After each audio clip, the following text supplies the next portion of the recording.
Notre vidéoblog cette semaine, un sujet plus sérieux qu'à l'habitude, le budget 2021. Un budget, vous savez, on a tous à faire des budgets, on fait toute la planification financière, on fait attention à nos dépenses, on planifie nos dépenses. La Ville doit faire la même chose. Le budget 2021 qui vient d'être présenté et qui sera débattu tout au long du mois novembre, c'est un budget et à la COVID, mais aussi ça démontre où les investissements de la Ville doivent être pour l'année suivante. Les faits sont comme elles le sont. Vous voyez derrière nous une réalité économique qui a affecté la plupart des rues principales, la plupart des entrepreneurs de notre région. La COVID nous a tous affectés de façon personnelle et de façon professionnelle. Vous voyez derrière moi l'impact économique de la période. Évidemment, un gros impact sur nos petites entreprises, sur nos rues principales, sur les districts ici même comme le marché Bail. La Ville, en juin dernier, était à un déficit planifié d'environ 200 millions de dollars à cause des pertes de revenus planifiées pour l'année 2020. On est encore incertain, mais c'est environ 60 millions de dollars qui devra être couvert d'ici la fin de l'année. On a des promesses comme quoi que la province pourrait couvrir ces montants-là, mais ça reste à voir. Évidemment, pour la période 2021 et pour le budget qui s'en vient, on a à réfléchir, est-ce que les revenus seront là, des grandes inquiétudes au niveau du transport en commun, des grandes inquiétudes au niveau des revenus pour les parcs et loisirs, nos arénas, nos piscines, nos salles communautaires. On ne sait pas, tant et aussi longtemps qu'il n'y aura pas de normal, il n'y aura pas les sources de revenus anticipées du passé. On a eu des consultations budgétaires, une belle participation citoyenne. Dans notre quartier, les résidents de la Basse-Ville, de la Côte-de-Sable et de Vanier ont bien participé. Le sommaire de cet échange et de la participation citoyenne est sur mon site web. On a eu aussi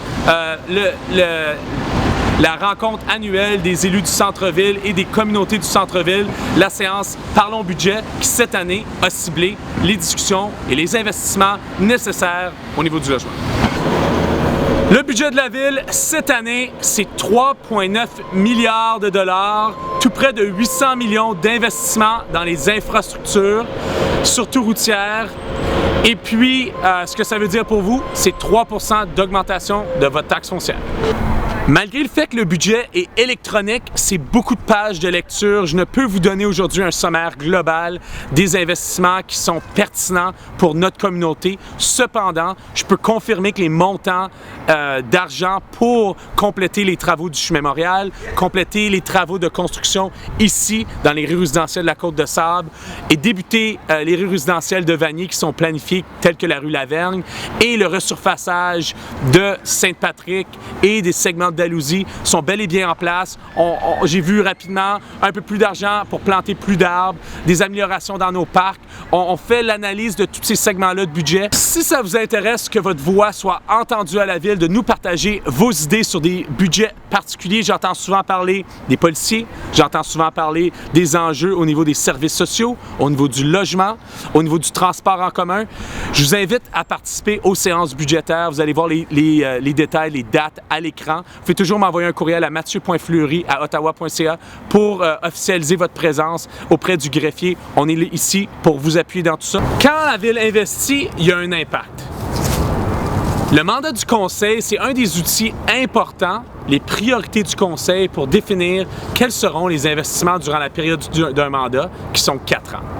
On a plein de plans qui sont attribués, que ce soit le plan au niveau du logement et pour appuyer les réponses au niveau des sans-abri, que ce soit le plan énergétique, que ce soit le plan au niveau du transport en commun.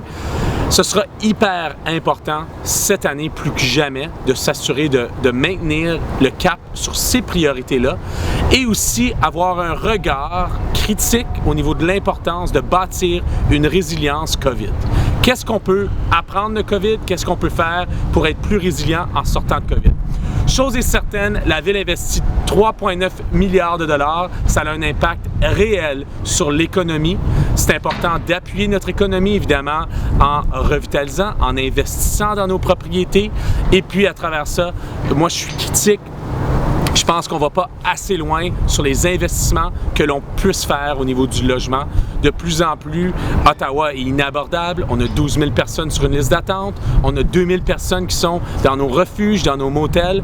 Ça coûte très cher. C'est 36 millions de dollars l'an dernier que ça nous a coûté pour garder des gens en situation vulnérable. Je reviens à la clé. C'est important d'avoir une clé. C'est important d'avoir un logis, notre propre toilette, notre propre cuisine, notre propre lit. Dans ce contexte-là, il faut investir davantage, au moins le même montant, au moins les 36 millions de dollars que l'on est prêt à investir l'année précédente pour garder les gens en refuge dans les motels. Il faut investir le même montant, au moins, au minimum, pour des nouveaux logements.